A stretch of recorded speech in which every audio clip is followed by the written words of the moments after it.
Far too kind. Well, let's crack on, shall we? Good evening, you well? Fantastic. I've been described as the hardest working man in comedy. Not that impressive, is it? The hardest working man in comedy. That's like being the best looking guy in the Burns unit. No offence to any Burns victims we got in. Are there any in? If there's one, there'll be fucking loads. They tend to stick together.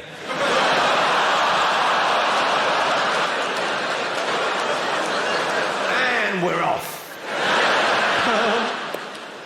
Someone came up to me outside and went, "I thought you'd be younger." I said I was. I'm 40 years of age, but girls still check me out. I wouldn't mind, but they're so bloody obvious about it, pointing and whispering. Stranger danger. Every night after the show, I have attractive women banging on my dressing room door, and sometimes I let them out. Are there any comedy groupies in here this evening? Any gag hags? Any chuckle fuckers?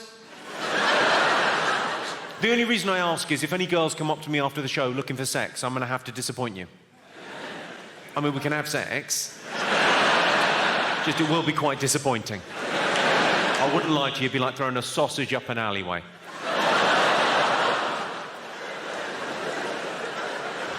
More information than some of you wanted, okay. I'm a stand-up comedian, a TV host, an actor, and a writer. People ask me, what's your secret? I'm the M4 rapist.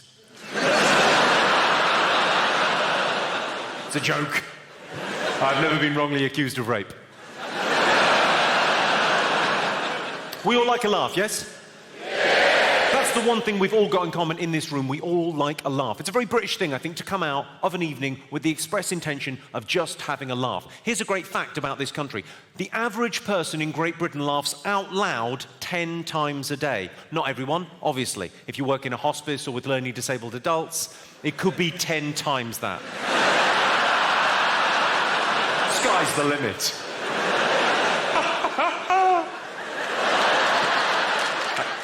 Yeah, that's my laugh, which is... someone said my laugh was weird. My laugh isn't weird, it's wrong. Because you're meant to laugh on an out-breath, aren't you? You're meant to laugh on a ha-ha, ha-ha-ha-ha. I laugh on an in-breath, so it's ha-ha-ha-ha.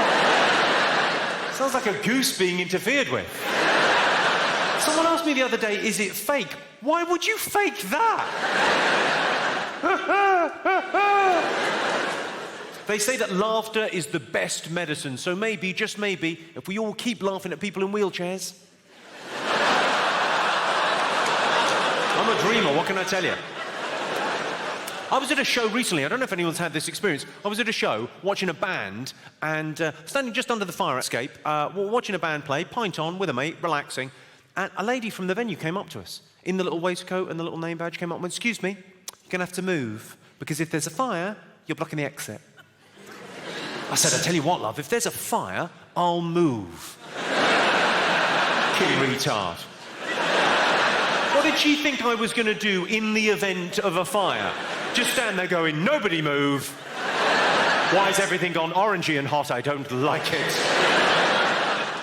Oh, mobile phones off. I should have said that at the top of the show. Mobile phones off as a courtesy to the other patrons in the auditorium. I say mobile phones. What I mean there is phones. No one's brought a landline, have they?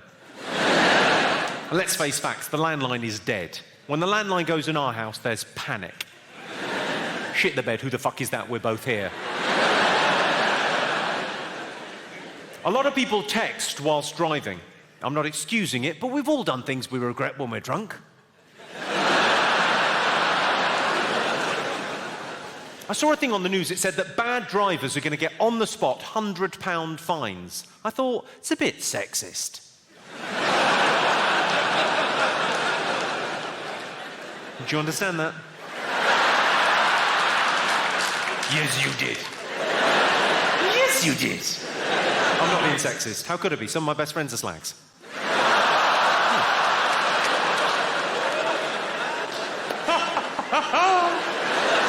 Is this sexist? You can be the judge on this. Sorry for being rude, but do you think chat-up lines are sexist? No, they're not. They're fun, right? I know they're cheesy, but they're meant to be cheesy. That is their charm. What's that one? I like that one. Get your coat. It's cold in the boot of my car. I I don't know if this has ever happened to any of you. I was checking into a hotel recently. It's about 1 o'clock in the morning after a gig up in Manchester. Walked into the reception area and the guy recognised me and went, "Oh, Mr. Carr, we put you in a disabled room." I said, "Right, what's the difference between a normal room and a disabled room?" And he said, "The disabled room's got a walk-in shower." It's taking the fucking piss, isn't it? I've got a question for you, ladies and gentlemen. Does anyone in this room believe in the supernatural? Ghosts and spirits and the like? Yeah. Quite a lot of you. It's actually easy to tell if your house is haunted. It isn't. Grow up. But that's me being cynical, but that's this job. Being a stand-up comedian, I think, makes you a bit of a cynic. Has anyone in here actually seen a ghost? Well, go on, what did you see, madam? Tell us the story. And there was no one there. Go on, what did you see? I'm not... I make you nervous. You've seen the undead. And I make you nervous. Doesn't really show me in a good light, does it? Go on. Where were you when you saw the apparition? You were in a friend's house. Right. Her stepfather was what, sorry? I think I may have cracked this case already. There's a stepfather involved. Was there ectoplasm? Go on, what happened? Were you upstairs? Were you... You were in his son's bedroom? Of course you were, love. Go on.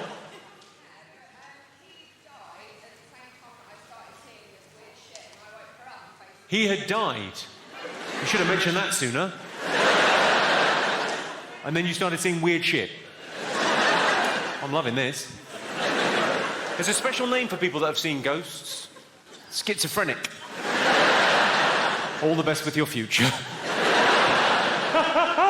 Quite an in-depth story. I'll leave it at that. Stepfather did something terrible. And you've recoded that memory. Of course, not all fat people are jolly. Some of them are women. You shouldn't be mean. Fat girls have got feelings. Mainly they're hungry. It's only a joke, isn't it? It's only a bit of fun. I told it the other night and a girl got up and walked out. Well, waddled out. I presume offended, possibly just peckish. Whenever I'm in the changing rooms at the gym, I'm always embarrassed by the fact my penis is so much bigger than everyone else's. But then, in fairness, it is erect.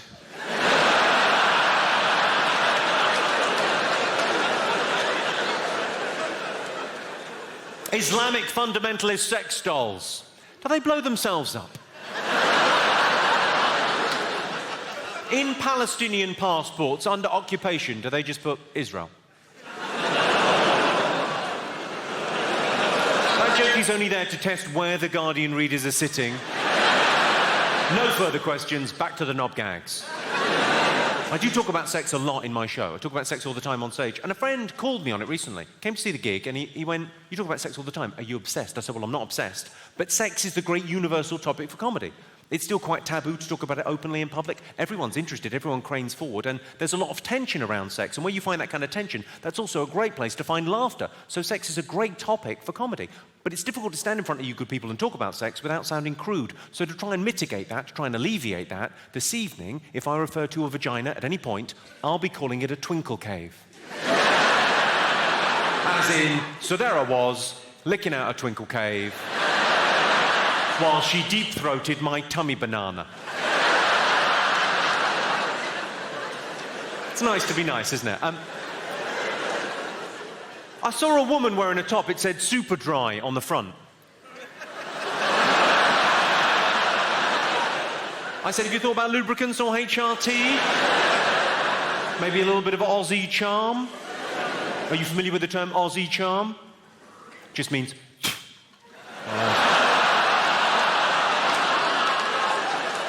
Australian charm, you're welcome. Very pleasing look from the ladies of London, as if to say, well, I didn't know that had a name, but yes, that does happen. My girlfriend bought a T-shirt for £80. That's a ridiculous amount to spend on a T-shirt, am I right? It said D&G on the front. I suppose fair enough. One of her tits is bigger than the other.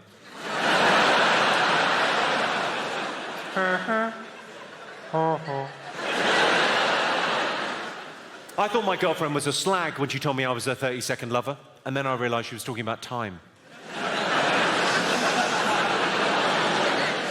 There is a minimum comprehension level you may be asked to leave.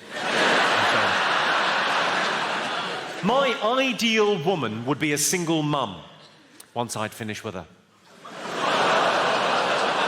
It's a joke. I'd pay for the abortion. Ah, got you again. I fucking wouldn't. Let's talk about something a little bit more serious. It can't all be slapstick abortion stuff.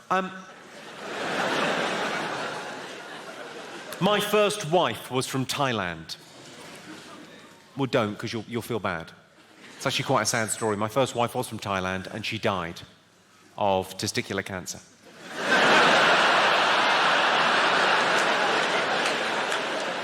Probably the best way I could describe it is a twinkle cave was an outie.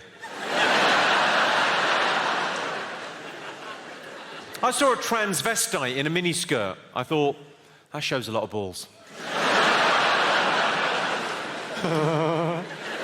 Let's hear it from all the heterosexual men in the room. Give us a shout, all the heterosexual men. I'm guessing from that expression, I can't remember which one heterosexual is. I'm not taking a chance. Maybe this is how they recruit them. The most annoying thing my sister does is that show Chatty Man. That's the most annoying heckle that I get at gigs. I like it when people join in. I like a bit of a heckle and a bit of fun. But the most annoying one I get is when I've set up a joke, just about to do the punchline, and someone goes, invariably it's the same thing. It's always, where's Alan? Where's Alan? It's not my, like, bête noire. It's just a bit annoying. Where's Alan? He's at your house fucking your dad.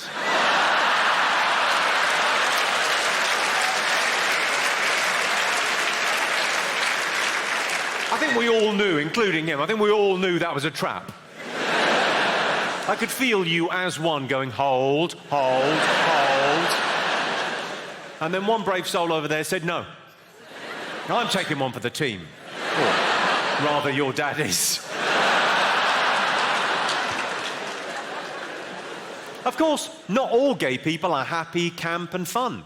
Some of them are lesbians. If you're a lesbian and you didn't find that funny, you're surprising no one. Are there any lesbians in? No, my gaydar is pretty much honed in on this pair down there. Hello, how are you two? You all right? Yeah. Are you, I presume you're a couple? Married, yeah. You're married? Oh, congratulations. Fabulous. How long have you been married? Since October. Since October? My God, it's new and fresh. Have you even finished consummating the relationship? No. You don't know when you're finished, do you? That's one of the problems with your lifestyle choice. We'll just put that on hold. We'll be back in a minute. Well, so you're married, you're committed to each other. Well, it's maybe a crazy question to ask you because you're in this long-term relationship and you love each other, but what would it take to get you back on solids?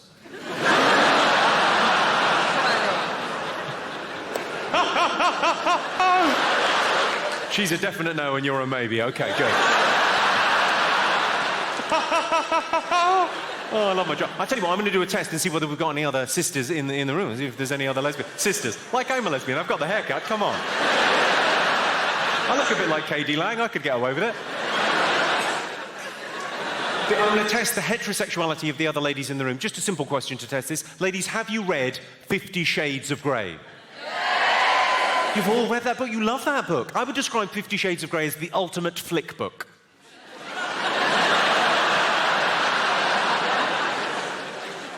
It was the best-selling book last year. What's the world coming to? It was the best-selling book last year. I can prove it. Last year, wettest on record. I think it's a very interesting book because, although it's not a great piece of literature, it's more gusset typing. It's interesting because it's pornography for ladies. That's what it is, right? And men, that book is in our houses, isn't it? 50 Shades of Grey is in our house, and we've not even picked it up. We're not looking at your pornography, ladies. We're not interested in your kind of pornography. We're very happy with the service broadband is providing. Ladies consume pornography in a very different way to men, and the genders are very different in our consumption of pornography. Here's a fact, gentlemen, that will blow your minds about women's consumption of pornography. Women watch porn films to the end. You know why? To see if they get married. Well, it's probably as good a time as any to talk about how political correctness works in stand-up comedy, because some people think it's a free-for-all. You can say whatever you want on stage because of freedom of speech. That is not the case. There are rules and regulations that govern what I do. Basically, how political correctness works in stand-up comedy is, if you're directly affected by something or involved in something, you get a free pass. You're allowed to joke about that thing. So, for example, homosexual people can joke about being gay. Disabled people can joke about disability. Black or Asian people can joke about race. Those are the rules. So, these two paedophiles walk into a park.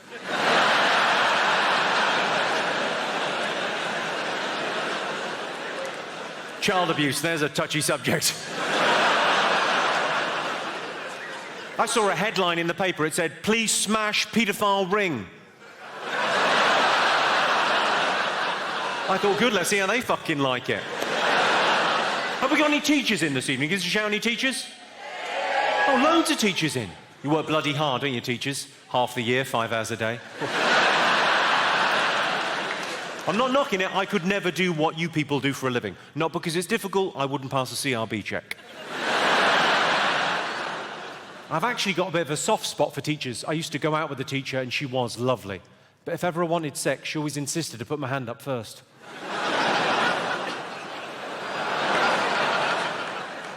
That is ruder than it first appears. You're welcome. Have we got any special needs teachers in? You teach special needs? Oh, there was a woo over there. What's your name, madam? Danielle, very nice to have you in. All I was going to say about special needs teachers is you are the best and the brightest, in my humble opinion, the best and the brightest teachers. Because I can prove it. We all know teachers socially, yes? Everyone knows teachers. And the teachers are always moaning on about, oh, I've got homework to mark this evening. Not you, hey, Danielle? You're not grading potato paintings, are you? Fuck it. Your evenings are your own. Fair play. Is that a little yay? See the other teachers looking, oh, fucking annoyed. I didn't think of that. What, sorry? You used to teach at my school, at Burnham Grammar. Did you? Not when I was there, surely. No, unless you moisturise a lot. Where are you from? You're from Belfast, right? Ginger and community. I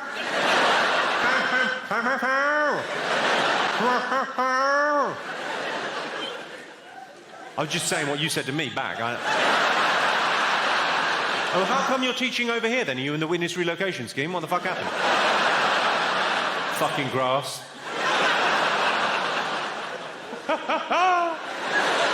What do you teach? What subject? What, sorry? English? You can barely fucking pronounce.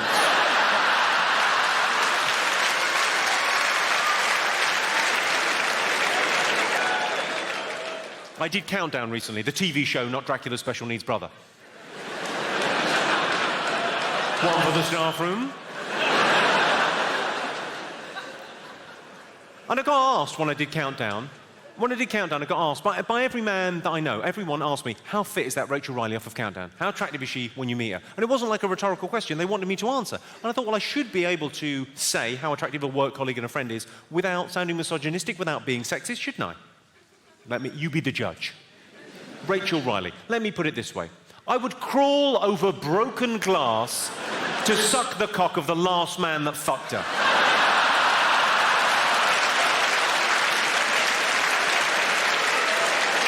I don't think that's overstating it. I'd like to fuck her brains out, take ages.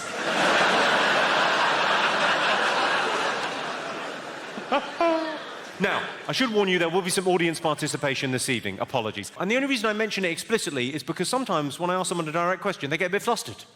I think it's because they're used to seeing me on TV, so then when I ask them a direct question, they get a bit, what the fuck is going on? I didn't press the red button, it's gone all fucking interactive. I got a guy wonderfully flustered the other day, front and centre where you're sitting there. And out of nowhere I went, are you married or single? He went, single. And the girl next to him went, he isn't. How could you fuck that up? There was a lovely little pause and he went, I think I might be single now. Oh, well, look, who's seen me live before? Give us a shout. Thank you. Well, you'll know every year my friend Chris does illustrations for me for jokes that I write that I think are a bit esoteric, that require a visual element to be fully enjoyed. Would you like to see them?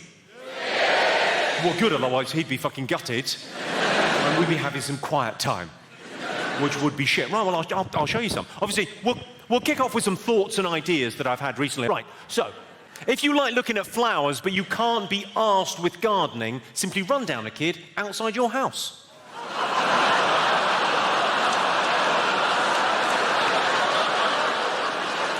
Can't believe you didn't think of it. On bonfire night, I hope our neighbours keep their pets locked up because there's something about fireworks that makes me really horny. You don't get many homeless gay men, which is a shame because they'd be fucking bums. I was outside a nightclub recently and I discovered that women can be bouncers if you're travelling fast enough when you mount the pavement. The thing I worry about when I hear kids in the third world are working 18 hours a day to make my trainers is, when are they going to get a chance to finish my fucking laptop? I was in a hotel having breakfast and the waiter said to me, he said, you want white or brown toast? I said, all toast is brown, you're thinking of bread.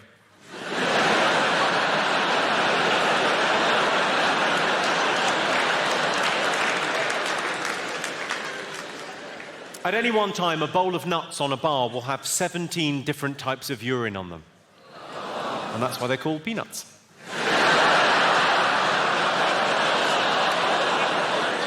Wayne Rooney wears the number 10 shirt, or as he calls it, the stick and the circle.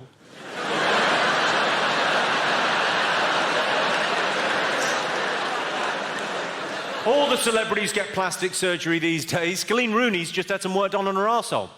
He's had a hair transplant. My friend reckons football violence and aggressive behaviour are triggered by primitive tribal rivalries, which are projected onto opposing teams and then expressed through exaggerated displays of loyalty. But he's a lying gooner twat, so he can suck my fucking cock. All that groaning and grunting in women's tennis, it reminds me of sex, in that I'm watching it happen on screen whilst masturbating.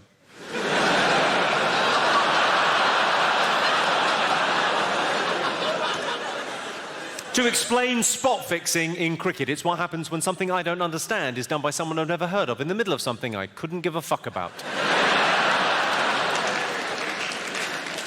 Spiders used to give me nightmares. Anyone else? Yeah, so what I've done is I've stopped eating them just before bedtime.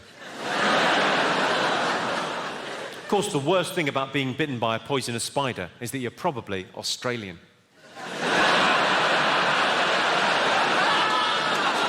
Are there any Australians in? Yay! Welcome back.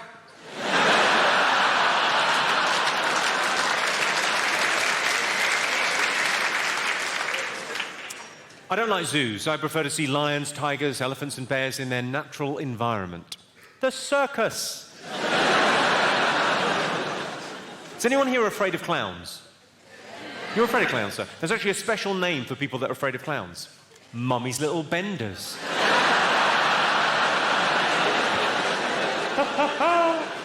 This may interest you, though. Clowns have to register their facial design to make sure that other sex offenders don't use it. Dwarves often get overlooked. I can say that, they look up to me. Should we treat ourselves to another dwarf joke? Tell you what I know about dwarves. Very little. Come on. Here's a random fact. It's random, but it's true. 1 in 10 British kids is now conceived in an IKEA bed. True. How it works is their parents insert flap A into slot B and then screw until the nuts tighten.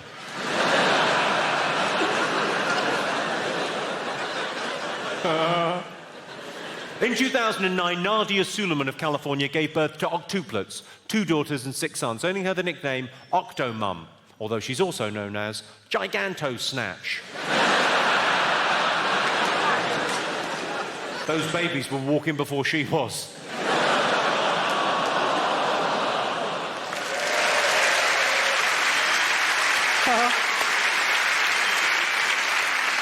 I think the men in the room will be able to relate to this. My girlfriend always wants to stay in and watch Downton Abbey, but I want to go out and get a new girlfriend. I thought it'd be okay for me to have sex with other women because my girlfriend and I were on a break. But apparently, I ruined that weekend at Centre Parks.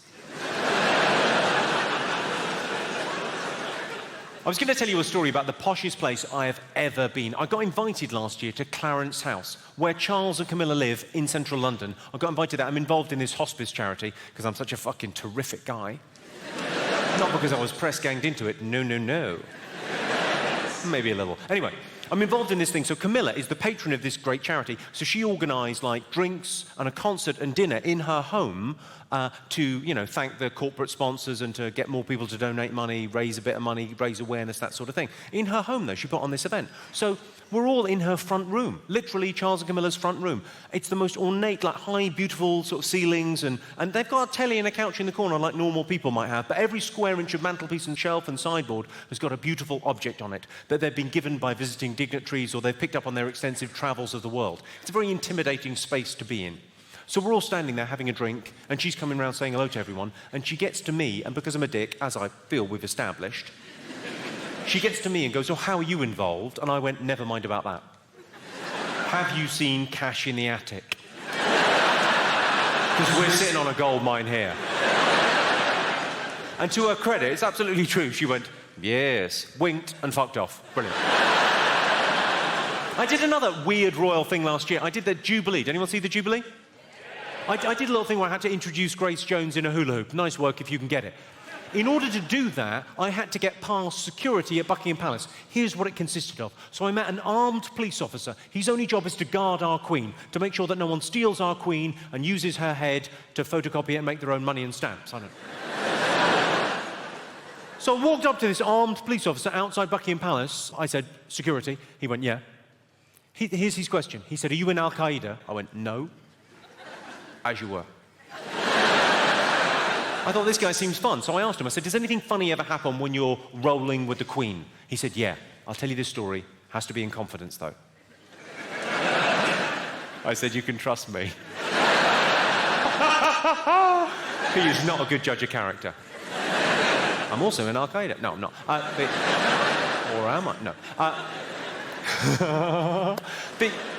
So he told me the story. He said the Queen, her whole entourage, she travels with about 15 people. They went up to Glasgow last year. She was opening a drop-in centre for homeless alcoholics. Of course in Glasgow. Where else would you fucking put it? It's very much ground zero for homeless alcoholics. It's their biggest export. So the Queen's there, and she's cutting through the ribbon like a fucking ninja, and all the usual suspects are there. There's the mayor, there's the local dignitaries, there's the chairman of the charity, the people that work in the local office, and they've got a couple of the homeless guys, the alcoholic homeless guys from Glasgow, that the charity has helped in other locations, suited and booted, washed and brushed there to meet the Queen, so that she could see the people that have benefited from her kind works. Lovely. So the Queen, as we all know, has only got one bit of shtick, which is the question, what do you do? That's her only question. She doesn't point like that, that'd be mental. But that's her only question, what do you do? That's all she asks. She said to a Scottish alcoholic homeless man, "What do you do?" And he came back, rather epically, I feel, with, "Same as you, nothing."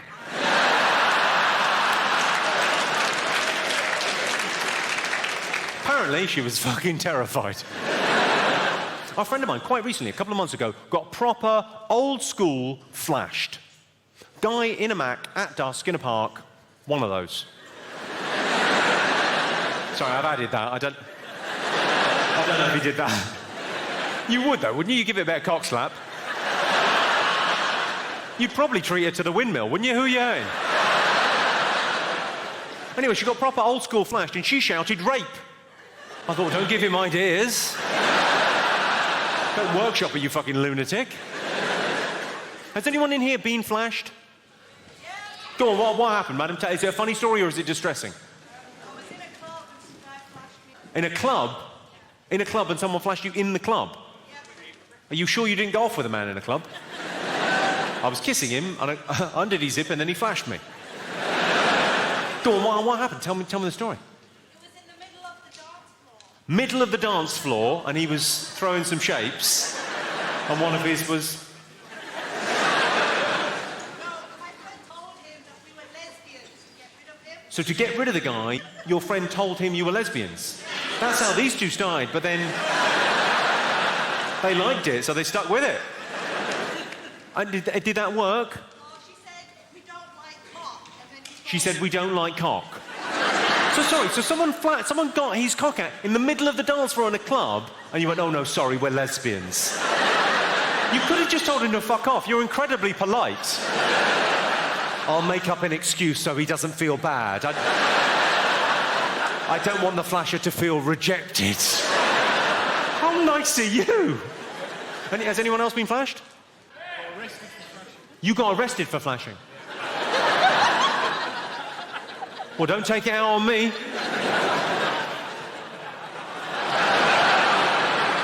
What do you mean you got arrested for flashing? Well, I was going for a piss. You were going for a piss? This sounds like bullshit to me. You were going for a piss. Where were you going for a piss? Set the scene for us. I've never met anyone that's flashed. Go on. It's going for a piss in a primary school. In a car park. Got in a car park, okay. Outside. In a car park outside, you're going for a piss. Caught short. Late at night, fine, okay. Yeah, and I needed a piss, so I went up against a tree. You went up against a tree. Yeah. Turned out it wasn't a tree, it was a fat girl.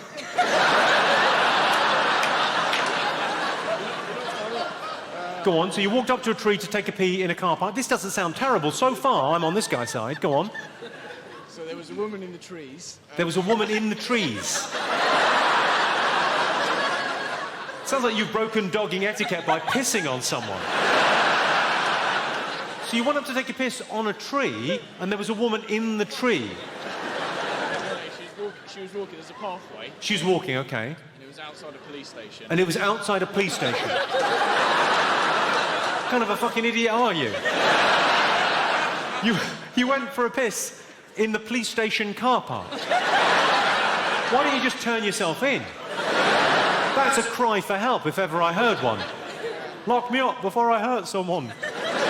And what, did she scream? Did she complain? What happened? She went into the police station, and they came out and arrested me for indecent exposure. They came out and arrested you for indecent... Is it because you're a bit ginger? Do you think they would have let you off if you hadn't been quite as... I'm sorry about these lights as well. We could well be giving you skin cancer.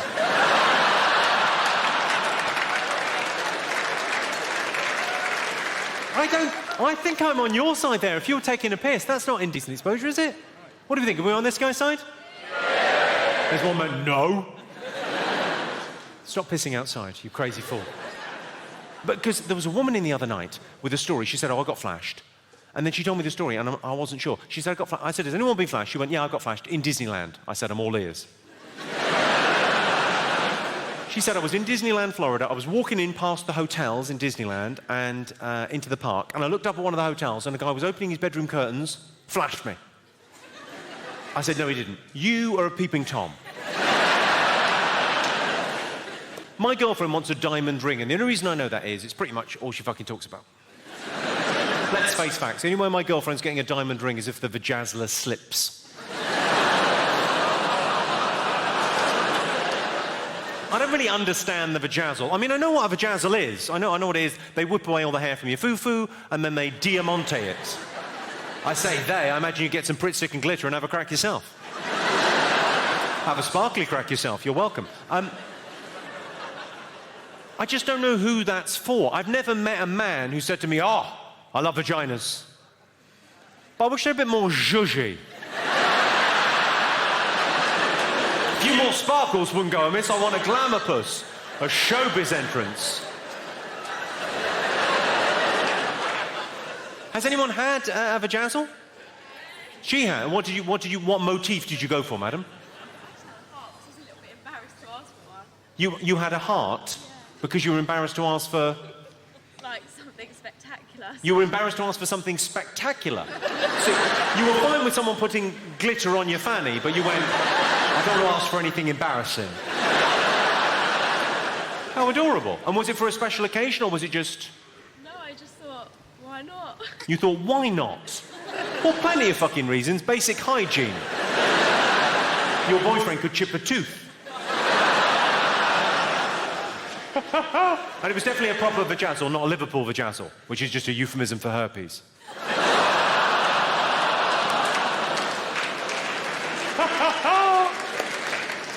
Has anyone else come across a vajazzle? He has. Not hers, I hope. Go on, what did they have? Can't remember. It was my stag do in my. You can't remember? It was your stag do.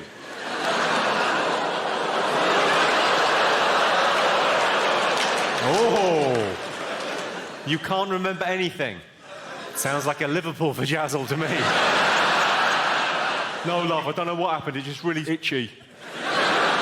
Fucking hell. Obviously, I could never get a vajazzle because I don't have a vajayjay, but I would consider glitter balls. You know, for a special occasion. Oh, speaking of special occasions, there was a couple a couple of weeks ago at one of my gigs, 35 years married. I got chatting to them because I thought, well, quite an incredible thing in this day and age. Got chatting to them. I said, what did you get her for the anniversary? And he said, deep fat fryer. I said, well, what did she get you? And he went, chips. And they seemed thrilled with that arrangement. It got me chatting to people about what is the worst gift you've ever got? Birthday, anniversary, Christmas, Valentine's. What is the worst piece of shit you ever got?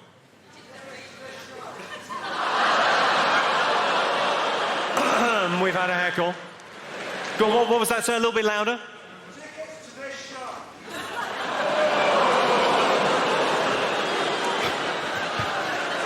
No, what's fine. Sir, what's your name? What, sorry? Toby, do you mind me sharing with the group? Thank you very much indeed, Toby. That makes it much easier. Because there's a heckle. It's quite a good heckle, quite a funny heckle. But we have to do a heckle put down now. God. I would love if I could just let it go, but I can't. There are rules. But you don't mind me sharing with the group, so it makes it much easier. We can go old school. What, sorry? Stop stalling. Stop stalling. Don't panic, sir. I've got this. I'll have to put you on arsehole waiting.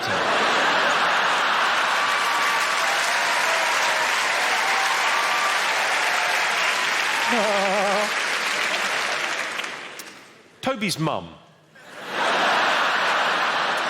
is so fat. She's a fucking disgrace, Toby. Your mum is such a chunky monkey wobble slob. Fatty boom batty blubbernaut. She's so fucking fat, when she fell down the stairs, I thought EastEnders had finished. Boom, boom, boom, boom, boom, bum, bum, bum, bum.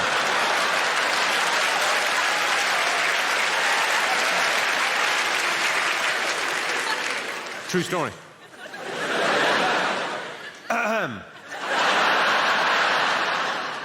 You, sir. What did you say? What was it? Stop stalling? Yeah? What's your name? Gary. Are you trying to say Gary? What do you mean? Gary. Yeah. Yeah. Yeah.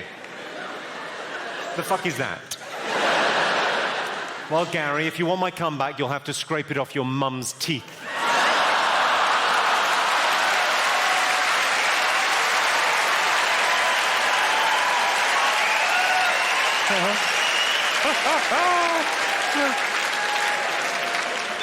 Worst gifts. What's the worst gift? What, sorry? You got a bread maker. Your husband bought you a bread maker. What a fucking arsehole. No, I just hate the whole concept. Because bread makers, I mean, I spent like 200 quid on a bread maker. That's convenient, isn't it? Because you don't live near shops and bread isn't fucking cheap. Oh, I'll just make my own. That's fine. Because the ingredients cost more than a loaf of bread, but don't worry about it. So what did you get him? Instead of an engagement ring, you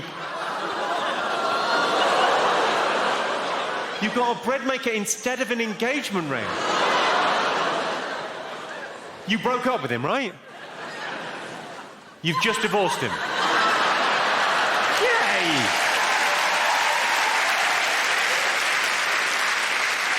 Why did you go through with marrying him? I mean, that must have been fucking awkward in the office. Oh. Look at this. Oh, it's a nice one. Sparkly. You poor thing. Any other bad gifts? You got what, sir? A dog pooper scooper. Do you have a dog? At the time, yes. The fuck have you done with your dog, dude? What happened to your dog? You don't have him anymore. Toby's mum ate him.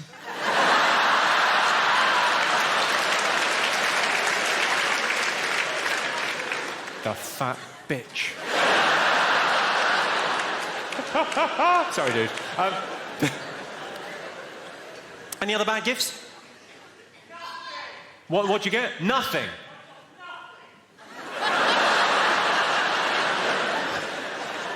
Jesus, listen to the bitterness there. I think there are worse gifts than nothing. So like this, like women get bought Hoovers by their other half. And it's not just a shit gift, it's a bit of a dig. At least something in the house has got some fucking suction. Or you said you wanted a bag and a belt, that's got both. You're welcome. There was a girl in the other day for her 21st birthday from her nana. Now, nanas are mental anyway, but her nana bought her, gift-wrapped, beautifully gift-wrapped, an Argos catalogue. With £2 coins sellotaped to the front. Oh, pikeys. The worst one that I think a lot of people do, Secret Santa. Do you do Secret Santa at your work? It's a nightmare, isn't it, to get something good for under a fiver, under a tenner. I went out and bought a brawn moustache trimmer. She was livid. No pleasing some people, not like she didn't need it. The best gift is obviously anal sex. Not for a Secret Santa thing, that's a fucking disaster. But no, it is. It's better to give than to receive, and anal sex is the gift that keeps on giving, unless it stops giving, in which case it tears. Oh, too much? The worst one I think a lot of people have bought, gift vouchers. Who here's bought gift vouchers? What were you thinking? You walked into a shop and went, excuse me, I wonder, could you help me? I've got some money here, this is accepted everywhere. Could you fix it for me so it just works in this one shop? For a limited time period, I should explain it's a gift and I'm a fucking idiot.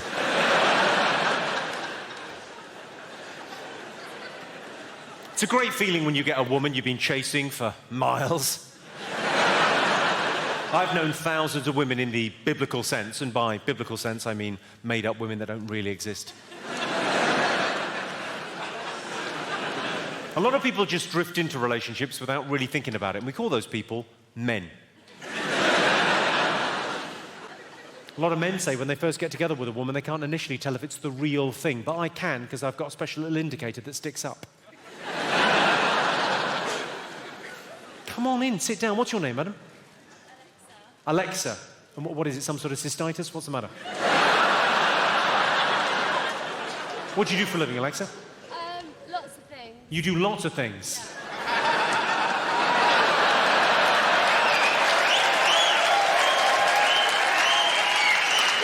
Yes, I think I've seen a card advertising your services. Are you new in town? Go on, sir. Don't let me guess. So, I'm an aspiring presenter. You're an aspiring presenter? Yeah. Ooh. Well, I'll say to you what I say to all aspiring presenters that I meet. I'll have an Americano, please.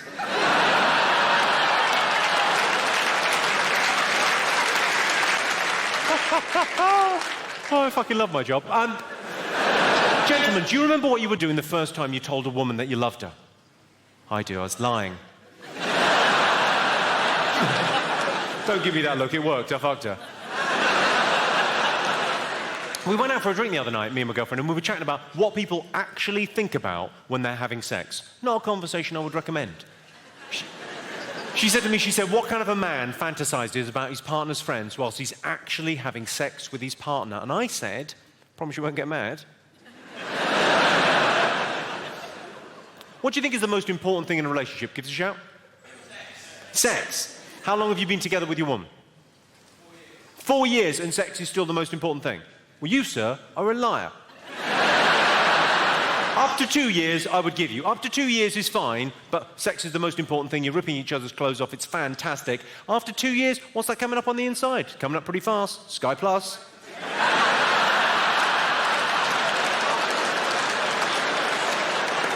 Any other thoughts? Most important thing in a relationship? Trust. A lot of ladies saying trust. Any other? Cricket. Cooking. Cooking's the most important thing. Are you the guy from Quantum Leap? Have you just got here from 1970?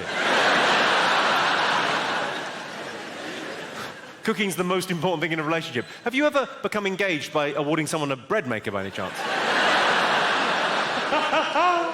Not the weirdest answer. The weirdest answer I had recently. I said, what's the most important thing in a relationship? And a bloke went, consent.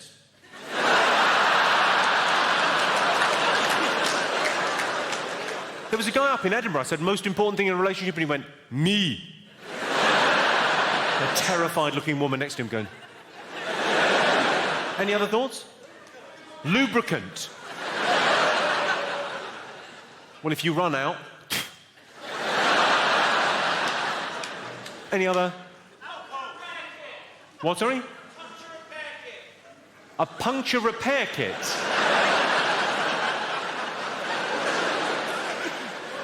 Funny, I like that. I think it deserved more. Come on. Any other? What, sorry? Love? Grow up. Who are you in a relationship with? You're My Little Pony?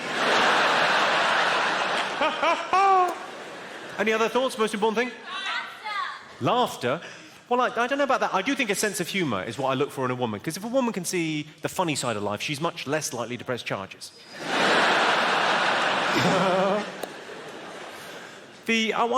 I think trust. For me, I think trust is the most important thing in a relationship, because if you're with a woman and you don't 100% trust her, how do you know she's not going to tell your wife?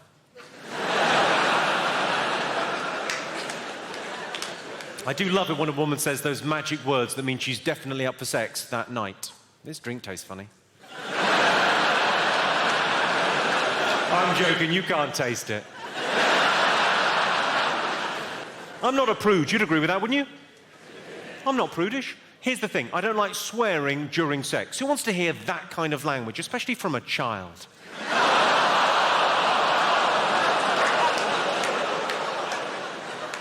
Oh, the look you gave me there.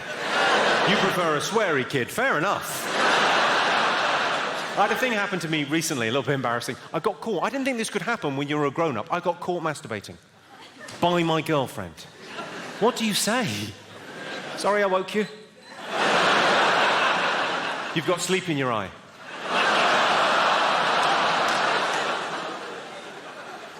I don't know about you, but I don't like celebrities that are only famous because of who their parents are. Like Callum Best and Peaches Geldof and Jesus. I heard a reporter on Sky News say at least one person killed in suicide bomb attack. Yeah, obviously. That is the bare minimum you need to qualify. It was something about burning a copy of the Quran in Afghanistan. I was watching it thinking, I would never burn a copy of the Quran because I've got a Kindle. Just delete it, don't fuck about. I'm not worried about Islamic suicide bombers. They can only do it once. A Hindu suicide bomber, that is more of a threat. Because of the reincarnation. Oh, I don't know what's going on. I was going to talk to you about terrorist threat levels in this country, because our government have picked the weirdest words for our terrorist threat levels. You know, sometimes they announce them at the end of the news. The weather, the pollen count, and then the terrorist threat level, for no reason at all. And it's words that I don't understand. So, at the moment, the terrorist threat level in this country is substantial. I asked a police officer, what am I meant to do with substantial? He said, watch yourself. I said, well, I'm not involved. Do you know what the highest terrorist threat level is? How's this for a creepy word? Imminent. The fuck am I meant to do with imminent? I imagine clench. I mean, I've never been near a bomb when it's gone off, but I imagine that take the edge off, wouldn't it? And we all know that isn't the highest terrorist threat level. The highest terrorist threat level, as we all know, is I don't care if this does look racist, I'm getting off the bus. That is a massive rucksack, and he doesn't need to be saying his prayers out loud. I'm fucking doing one. Where middle-class guilt is overtaken by fear, you know you're in trouble.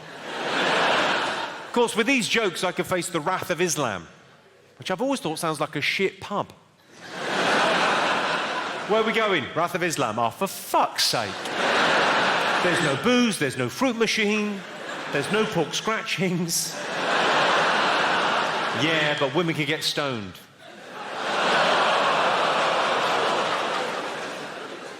Sometimes doing this job, you feel very exposed. Not when I'm doing jokes, but when I'm doing an observational bit of comedy. You feel like, if no one can relate to this, I'm going to feel a fool.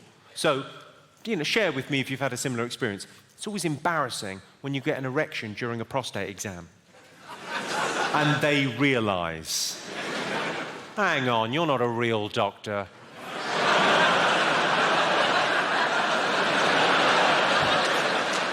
Oh, joke's on her, she hasn't even got a prostate. Have we got any teenage girls in? Give us a shout, any teenage girls? I'm sorry, I realise that is a creepy question. The teenage girls... The reason I ask, I read a thing recently that said that 90% of teenage girls are sexually active. Bullshit. A lot of them just lie there. I'm Brian, you're not my real dad.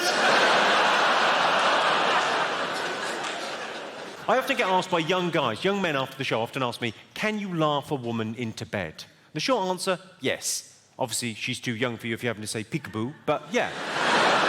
You can laugh a woman into bed. The tough bit comes 20 minutes later when you're trying to laugh her into a taxi home. I don't want to make a big deal of this, but I recently adopted a newborn African child. He was just £7, plus postage and packing. That's how they get you. If only they'd put holes in that box. And that is the joke, interestingly, that Richard Curtis said was a bit much for the comic relief gig.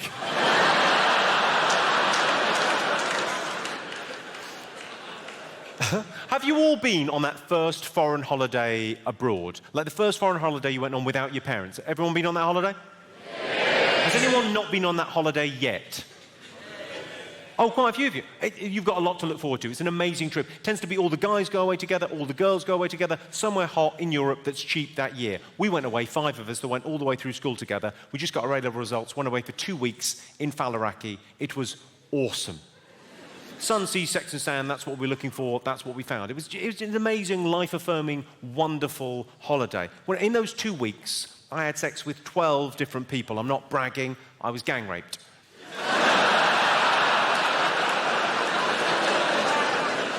Still, I didn't let it spoil my trip.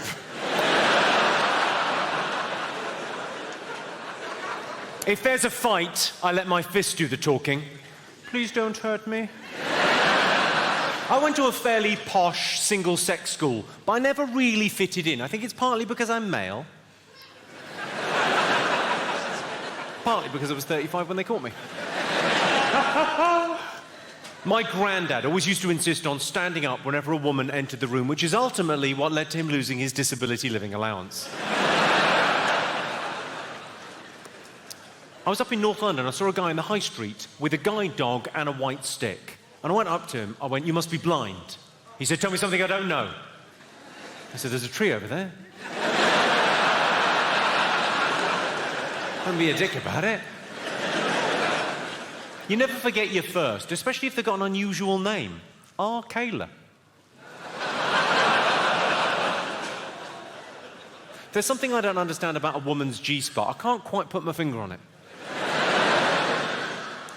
I can drive a woman... Well done. That's hit home there, has it? Touched a nerve, so to speak. Not very apt. I can drive a woman wild with my tongue. Would you like me to demonstrate? Okay, pay attention. All the action is happening here, young man. Drive a woman wild with your tongue. Have you put on weight? Anal sex is overrated. It's fucking shit. And it hurts like buggery. I tried it with my girlfriend. She was bored to tears. Is everyone that's going to get it got it? Let's move along.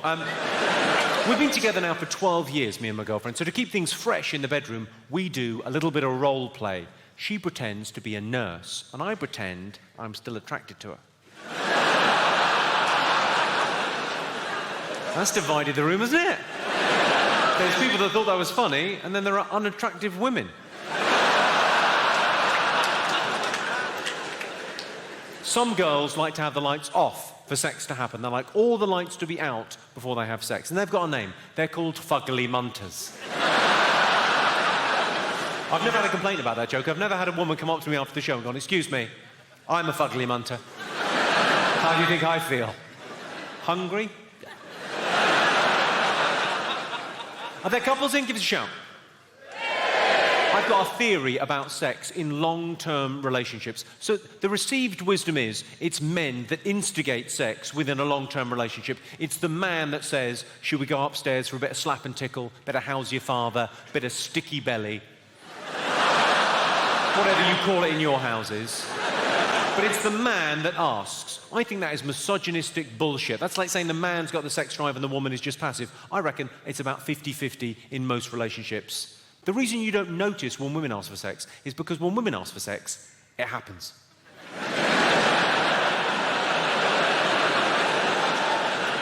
We've got the expression "getting lucky" because we're rolling the dice, ladies. If your woman says to you, "Do you want to go upstairs and fuck?" Yep.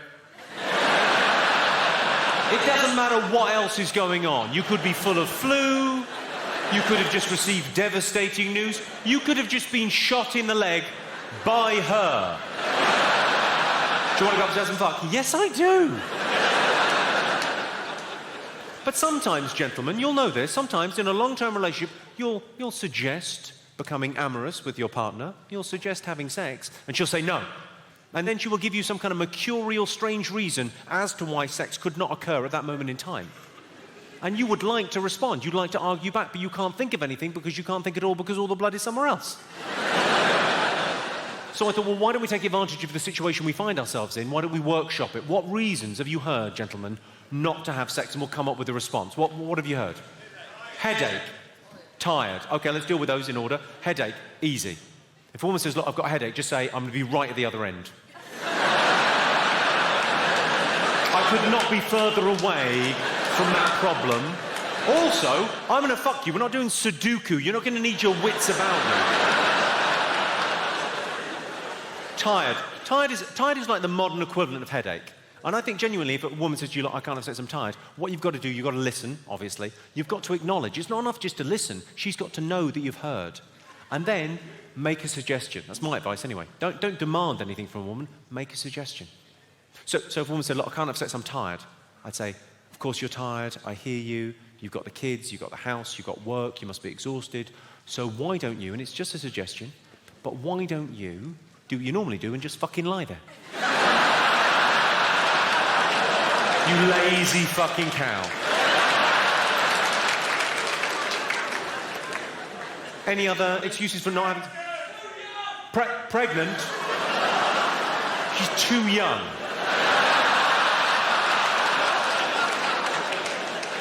This is a long-term relationship you're in, right?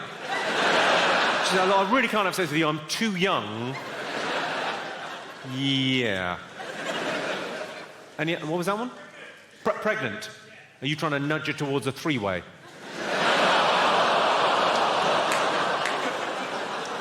Is that bad? Clearly, yes.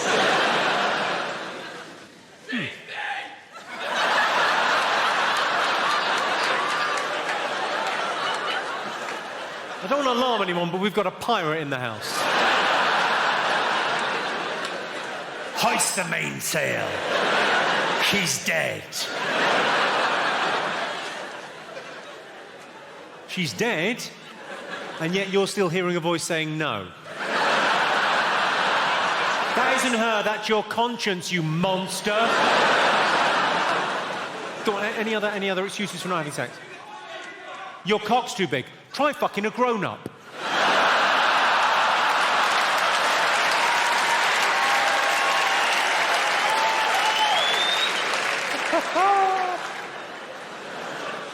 Any other?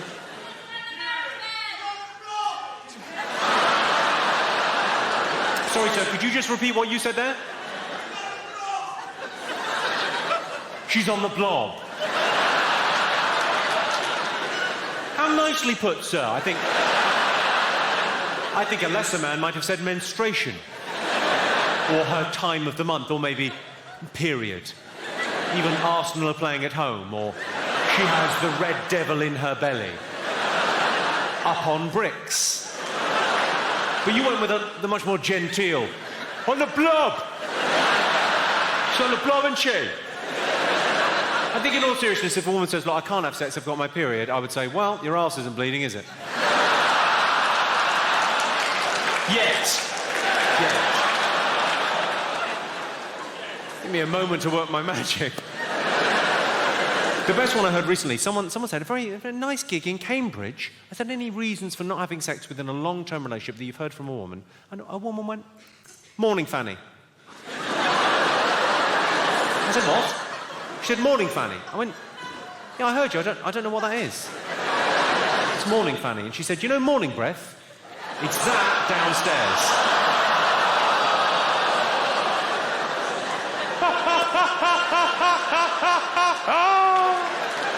Morning, Fanny. Who knew?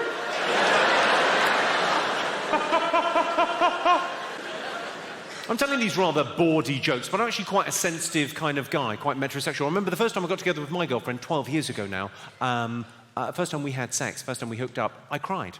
I don't know whether it was the physical act or the emotion of it or the pepper spray, but I teared up.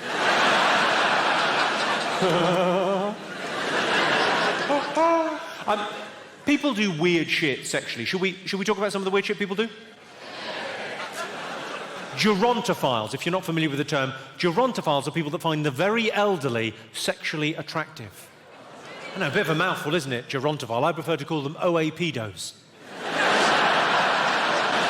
They like a bit of granny fanny, where's the harm? 50 Shades of Grey, very different thing for them. Years ago, this woman introduced handcuffs into our sexual relationship when she called the police. I said, I'll come quietly. If you strangle yourself during sex, it's called autoerotic asphyxiation. If you do it to someone else, it's called a serious sexual assault. My bad. A fluffy. Do you know what a fluffy is?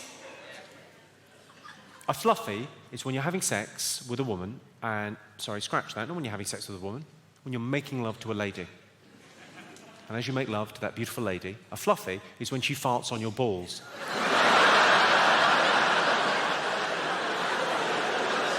Couple of quick things. Firstly, really? That's happening enough that we needed a special term for that?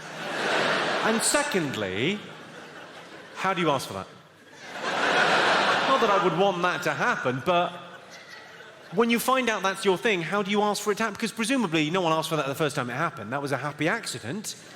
He was working away and one slipped out, and he thought that's not an unpleasant sensation. But then it's very difficult to ask for that to happen again. It's very difficult to come across as Mr. Darcy, the king of romance, when saying to the woman in your life, would you mind later on, when we make love, farting on my balls? It'd be much easier, take her out for Indian food and hope for the best.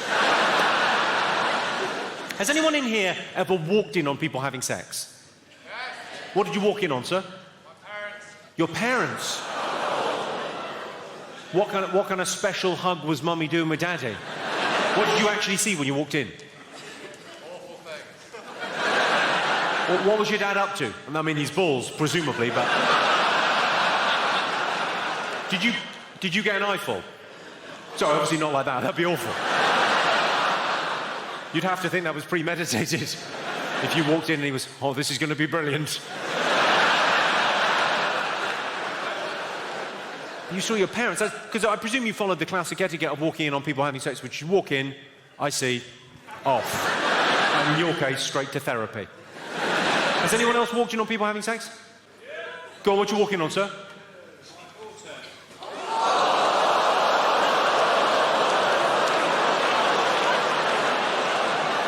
I don't know why that's bad. It's so much worse. Because if it was your son, I think we would all go, yeah, go on, son. Go on, my son. But with your daughter, you can't walk in and go on, love. Oh, you look like you're fucking loving that. Hey, it's my little girl. I mean, hopefully it was a guy you approved of. Was it a guy you approved of? He's sitting next to you.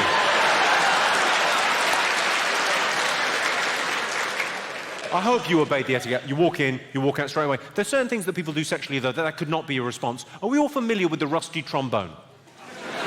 It's a sexual practice whereby a lady is kissing a guy's arse. I don't mean that metaphorically. I mean that in a far more literal and rimmy type sense.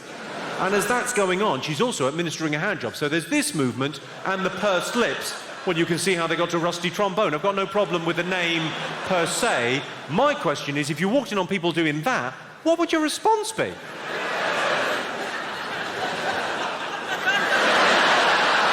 Are you sure?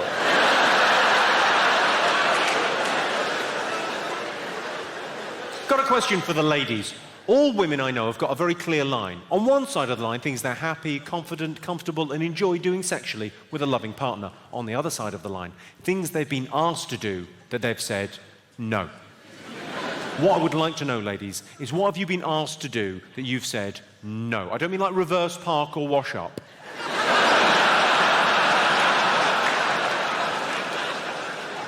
Where do you draw the line is really what I'm asking. What have you been asked to do that you said no? You look confused. Did you not realise you could turn shit down? No idea. You're just hearing now. You draw the line at anal. What, sorry? Yeah, totally. But on his birthday, yeah? Man up, lady. That's where you draw the line. Okay, any advance on that? Any other weirder things? A threesome. What kind of threesome was it, madam? Was it two guys and you, or a proper one? Go on, what kind of threesome was it? Two women? I think that, on the surface, that sounds misogynistic, doesn't it? He's gone, oh, I need two women to satisfy me because I'm such a man. I don't think that's what it's about. I think he was thinking of you.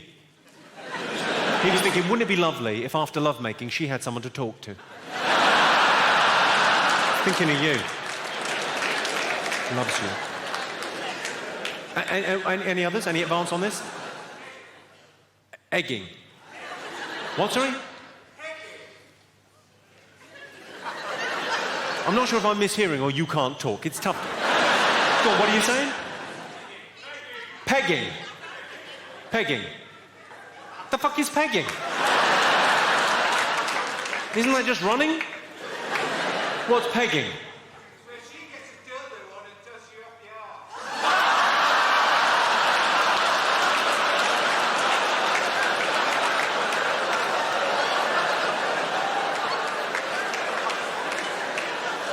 Do you mean foreplay?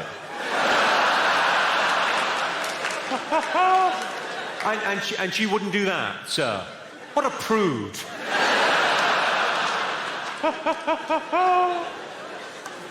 Any... Blumkey. What's a blumkey? When you give a guy a blowjob while he's having a shit.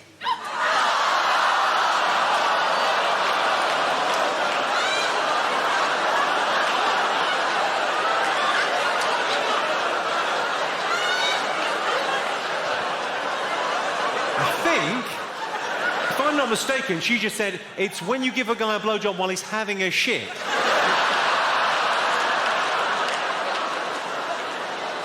And sorry, madam, a guy asked you to do that. You know what, though? I admire that guy. Because that's what made this country great. That's what made civilization great. Daring to dream. There's an optimistic man. Oh, I'm having a shit. I've had loads of shit. It's pretty boring. What about... this whole area is free. It's all going on back here. At what point in the relationship did he ask for that? The end.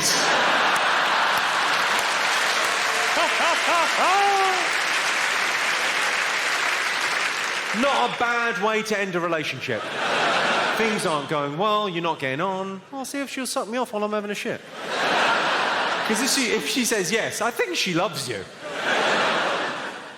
Any other weirdness? The reason I've asked that question a few times now is because it's my favourite bit of the show, because I know that there are women out there who are currently having pressure applied to their legs by the men in their lives. There are men out there going, I just wanted to fucking try it, shut up. The weirdest one I heard about recently from an audience member was a Simba. Have you heard of a Simba? You know what a Simba? A Simba is from The Lion King, I believe. It's when you're with a beautiful lady, you're making sweet love to her, and you finish on her chest. Fine. A little bit disrespectful, some might think, but fine. And you take Simba.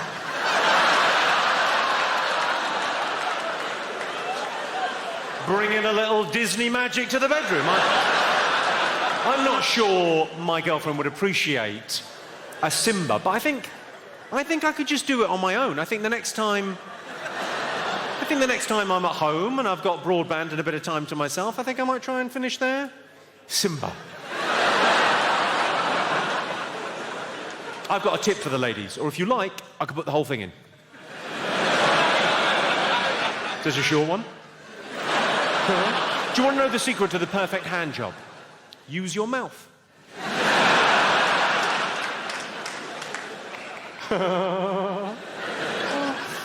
I left my last girlfriend because she got really fat. I'm pregnant, there's always an excuse. Breastfeeding in public, does that annoy anyone else? Annoys me, the baby's head gets in the way, you can't see a fucking thing, can you? Now, no one likes having their parenting technique criticised, but would you agree with me that 7 is too old to be in a pram? Would you agree with that? Yeah. Would you have said anything? Because I said as much. It's a wheelchair, is it?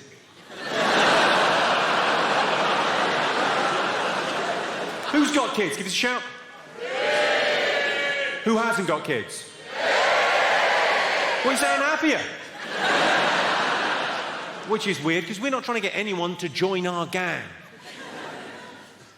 People with kids never stop going on about it, especially when you're my age. People with kids, join us. Join us. We're so happy. You don't look happy, you look tired. Join us. Who's going to take care of you when you're old? Medical professionals. I've got to go now. I've got to have 12 hours sleep. Not even tired. Of course, the pill revolutionised the way that women control their bodies. Before its invention, our poor nanas had to take it up the wrong one. Or face falling down the stairs. In a hot bath, drunk on gin with a coat hanger chaser.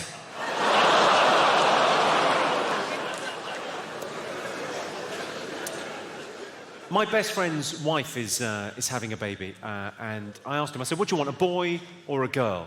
And he thought about it, he said, I wanted a blowjob.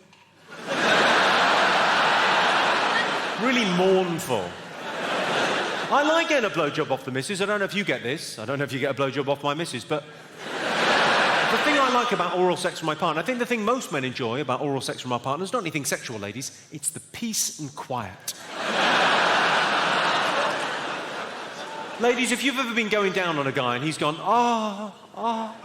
that's not your technique, that's not the sound of his sexual ecstasy. That is the sound of a man not being asked a question.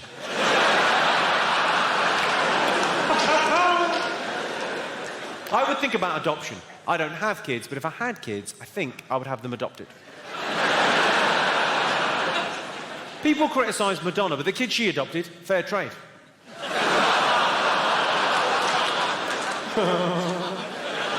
Have we got any dads in? Give us a shout, all the dads. Did you cry at the birth of your first child? Oh, very few of you admitting it.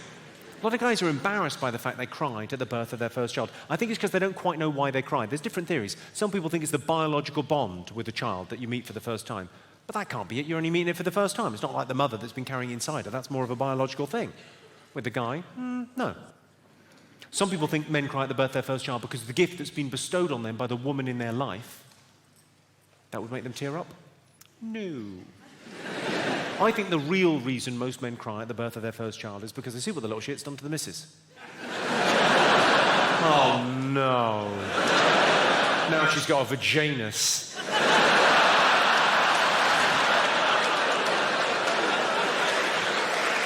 Good. If my grandmother knew how much I spent on her funeral, she would be spinning in her ditch.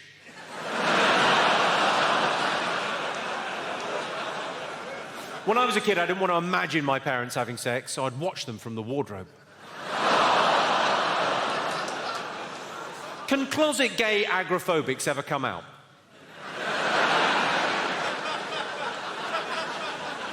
How can you possibly explain the concept of death to a young child? Well, you need a hammer and a hamster. He's not gone to live on a farm, has he? He's all over the fucking job. I remember in the playground, my dad's harder than your dad. It's not really the issue. The issue is both our dads have erections in a playground.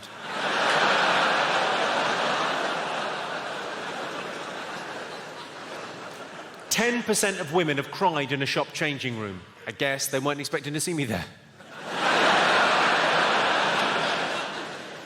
Here's an interesting fact. The reason Morris dancers wear bells is so blind people know they're cunts too.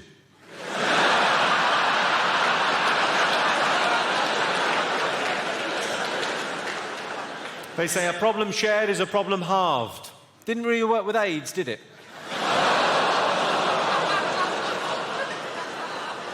Do you know you can get AIDS from a toilet seat? But only if you sit down before the last guy's got up.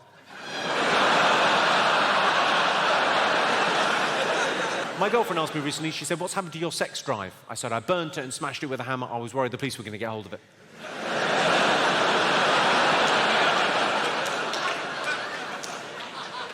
Humans and dolphins are the only mammals that have sex for pleasure, but a dog will do it for a biscuit.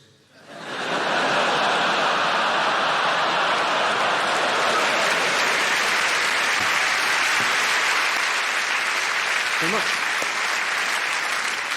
If you suffocate in a bag for life, you'd be fucking livid, wouldn't you? The irony would kill you. I recently read Great Expectations, and it wasn't as good as I thought it was going to be. I can do a brilliant Michael Jackson impersonation. Would you like to see it? Yeah. Right, I just need a young volunteer that can keep a secret. You know those human statues you get in the middle of town? You know the ones painted silver and gold, stand stock still? And then if you give them like 50p when you walk past, they move their hand like a fraction?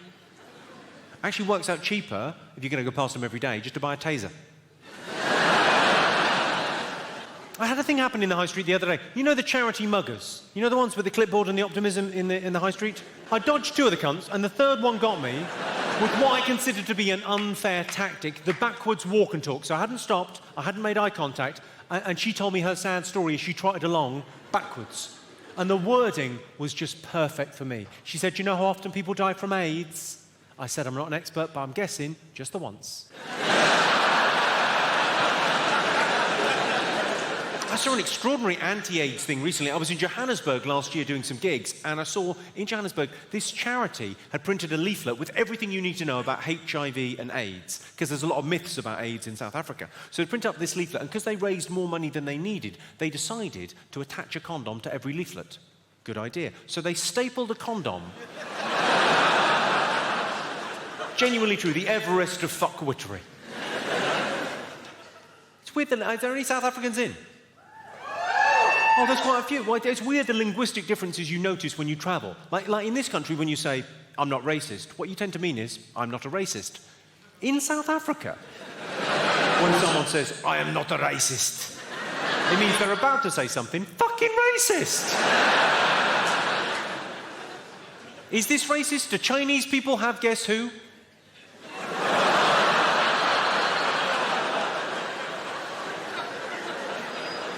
I tried that joke for the first time in a tiny little 50-seater theatre above a pub, and there was a Chinese lady front and centre, and she laughed enough that she sort of bent forward, and it looked like I'd gone, "No." Creepy. Genuinely weird. I like to think of myself as an equal opportunities offender. I like to think I offend everyone and therefore no one, because it's kind of a blanket bombing approach to offence. It's like I'm not picking on any group, and also I'm not really making any points, am I? I'm just trying to make you laugh for a couple of hours. That's my only job in this world. I'm not trying to make any points or change anyone's mind about anything. And the best defence of a joke is always, "It's just a joke. I was only joking. Relax. I'm just trying to make you giggle." When you try and say something that's true, earnestly, from the heart, that's when it can fuck up much more spectacularly in your face. I've got a story about this. Do you want to hear it? Yeah. It's a story about PC blowing up in a friend's face. So this mate of mine, it's quite a long story, which is unusual for me, but it's a doozy, you'll enjoy it. This mate of mine runs a comedy club, okay, at a university. He's in his mid-60s now, he's been running it since the early 80s, it's a legendary club. Anyway, runs this thing, he's quite a right-on kind of guy. If there's a petition to sign, he's signing it and forwarding the email to me. If there's a march to go on, he's on the march. Very right-on, political, involved kind of guy. Anyway, he runs this comedy club. This incident happened about 12 years ago. He decided to put on a night of American stand-up comedy. There happened to be 3 American stand-ups in London the same weekend, okay? So he decided, well, instead of just booking one of them, I'll book all 3 of them. We'll make it like a themed evening, like the 4th of July. We'll get hot dogs and Budweiser and what have you. It'll be fun. So everyone comes to the evening. There's like 300 people in the club, and he's all excited about it. The first act goes up on stage. He's a black American stand-up out of New York City, and he does what I would refer to as an Uncle Tom routine. If you're not familiar with the terminology, that means he did a racist routine. All his jokes were based on negative, racist stereotypes. He got away with it. He was a very charismatic performer. He was very handsome, but the material was terrible. I mean, it was like, at best, it was white guys drive like this and black guys drive like this. Nonsense, ill-observed nonsense. At worst, it was stuff that would make your skin crawl, okay? He totally got away with it that night. He got a big round of applause at the end of about half an hour set, and he walked back to the green room at the club, and my mate went in after him, and he went up to him, and he said, I want a word.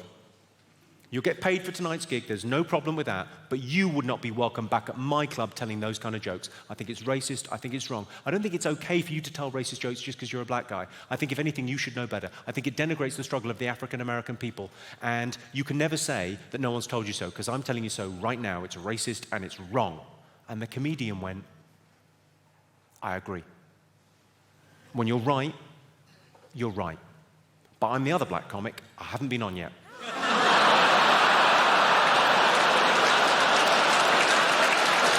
That'll be Jimmy Carr. Thank you very much indeed for coming out. Cheers. Appreciate it.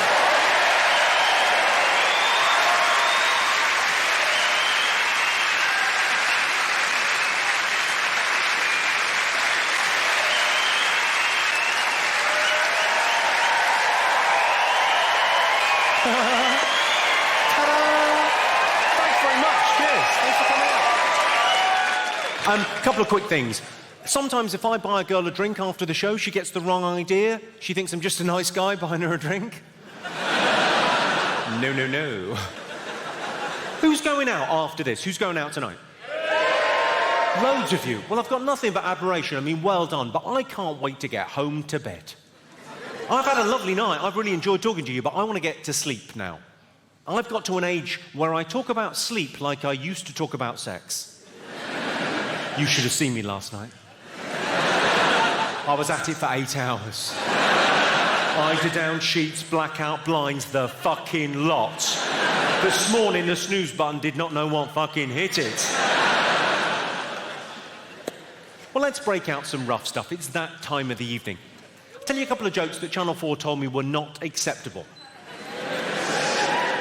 Okay, it was the week of the tsunami. Remember the tsunami? All I wanted to say was the tsunami was terrible. Tokyo was covered in raw fish and seaweed, a situation the mayor described as delicious. Could have been worse, I could have said delicious. But I didn't, because that would have been racy racism. I had a similar thing with Hurricane Sandy. You remember Hurricane Sandy that devastated the eastern seaboard of America? All I wanted to say was it was the worst thing to hit New York since those 2 planes. Possibly they got it right on that one. I tend to get into trouble with the papers for a joke once a year. Obviously, last year I went rogue. But I tend to get in trouble for a joke with a journalist once a year. Last year, the joke that got me into trouble with the journalist was this one. You probably remember it from the last show. Why are they called sunshine variety coaches when all the kids on board look the same?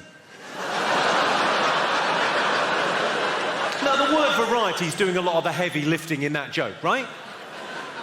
It's not that bad. The journalist in question said, you can't say that about retarded children. Time out. Because Variety, the children's charity, they do great work. They do a lot of stuff with mentally disadvantaged children. But they also do a lot of stuff with physically disadvantaged children and socially disadvantaged children. You can't lump all those kids together and go, bunch of retarded kids.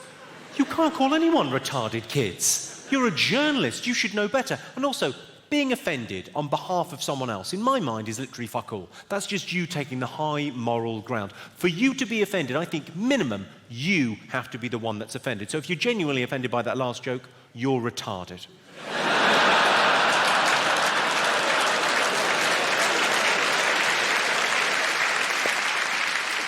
While we're talking about charitable stuff, as you leave this evening, there's going to be a bucket collection. There's people with buckets and tins, and I'll just briefly tell you what it's about. We're collecting money this evening for abused children. And if we raise between us just £500, we can buy their silence.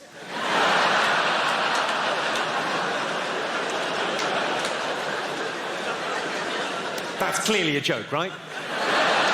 The reason I say that's clearly a joke is because I did a gig in Croydon a couple of months ago and a woman genuinely came up to me after the show and went, "Where are those collection tins?" Just unpick that for a second. So not only did she not realise that was a joke, she wanted to help. Is anyone totally unoffended by anything I've said? You're totally unoffended by anything? Well, what's your name, sir? Hamdi. It's an unusual name, you don't hear that every day. Well, I imagine you do, it's your fucking name. Hamdi, what do you do, Hamdi? You're a student, what are you studying? Economics. Economics, whereabouts? Royal Holloway. Royal Holloway? Well, maybe if you'd worked a little bit harder for your A-levels. Just say Royal Holloway is not... I mean, come on. There are universities that have always been universities. There are universities that used to be polytechnics that then became universities. And then there's Royal Holloway, which I think used to be a 24-hour garage. And they got a delivery of books and they fucking went with it. God love you. Right, let me try and offend you. All right, when I was at school, a mate of mine got caught wanking in the showers. Nothing? Well, it ruined the school trip to Auschwitz.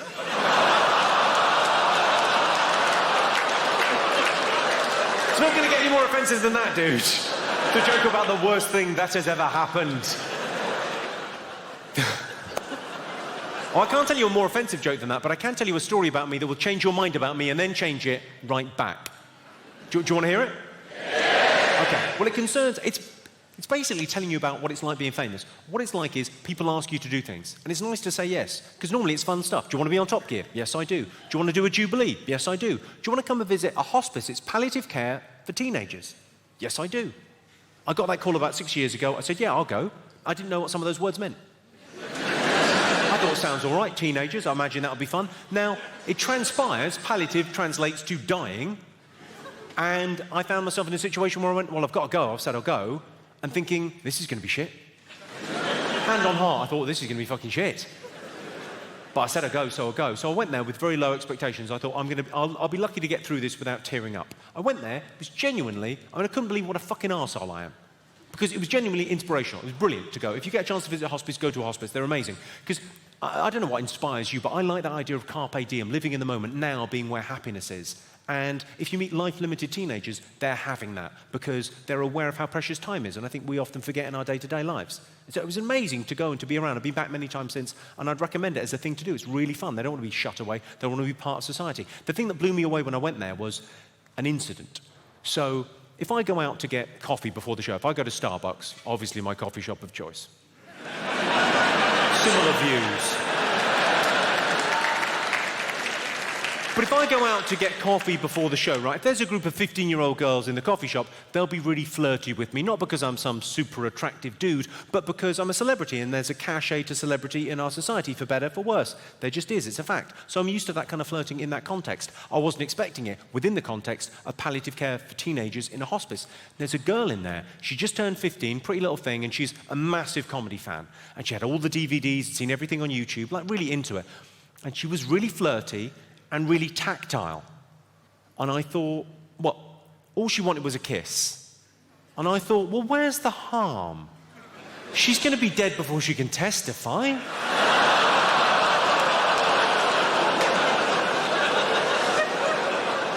I can see you think that's bad, but I can make that worse with just 2 words.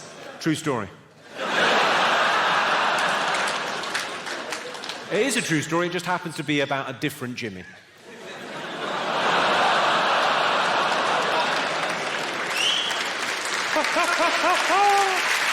Thank you so much for coming out, Hammersmith. So fun. Thank you very much indeed. Cheers. Good night. Thank you.